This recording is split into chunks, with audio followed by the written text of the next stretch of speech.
First off, let's take a look at our ribbon. If we go to the home part of the ribbon, we will find some general layout parts. Let me just open Microsoft Visio up for you.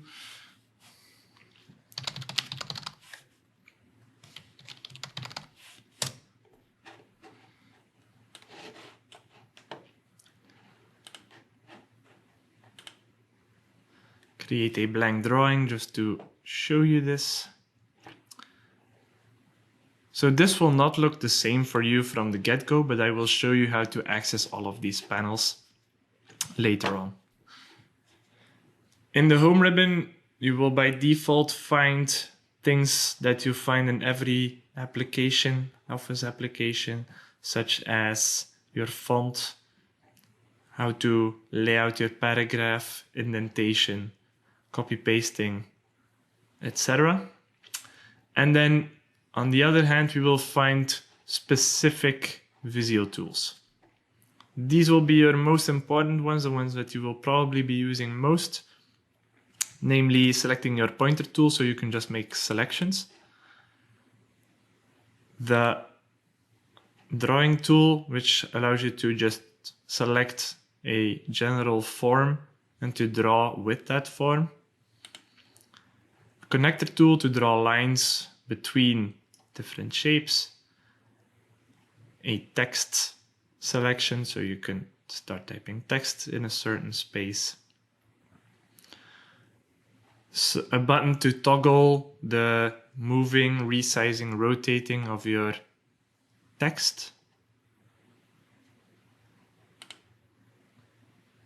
And then our connection point, which allows us to move connections around. Not that important.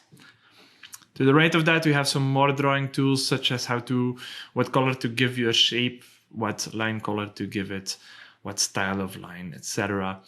Some very handy positioning options in here as well, where you can distribute your shapes to align them perfectly.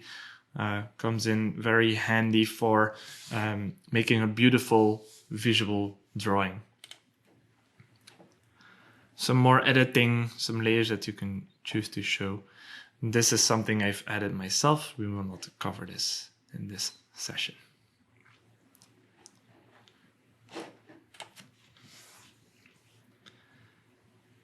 Grouping is one that I didn't cover earlier, so this will allow us to make a grouped shape.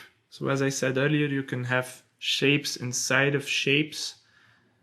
Grouping will allow us to do that. So if we group a shape, we will create a new parent shape for it, or for a set of shapes. More on that in future modules as well. The insert ribbon also has a lot of generic Office tools. Here we find how to create a new page, some things to insert certain drawings, adding connectors, things like that.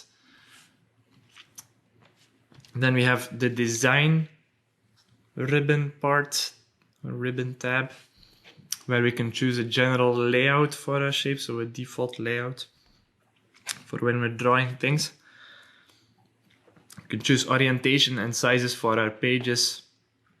We can choose it to auto expand the size as well.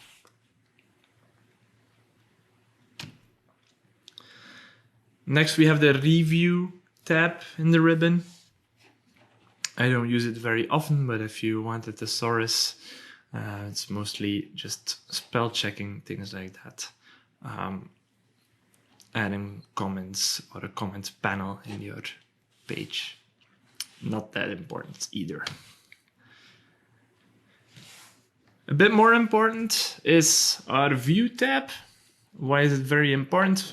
First off, for this part, I showed you in our Visio application, we have a panel called Shape Data. Well, this is how you show it.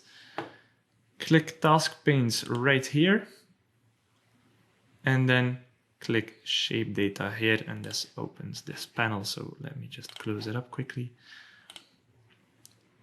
Click Shape Data, and then we get the panel might be disconnected like this when you first open it, and then you can just drag it wherever you want to position the panel. Some other things that are in here are a fit to window for your page, zooming, some rulers that you can use or not use, the grids as well. Guides, a guide is something like this. You can take this ruler and then just drag it out, and then you get a blue marker line which can serve as a guide for alignment and things like that.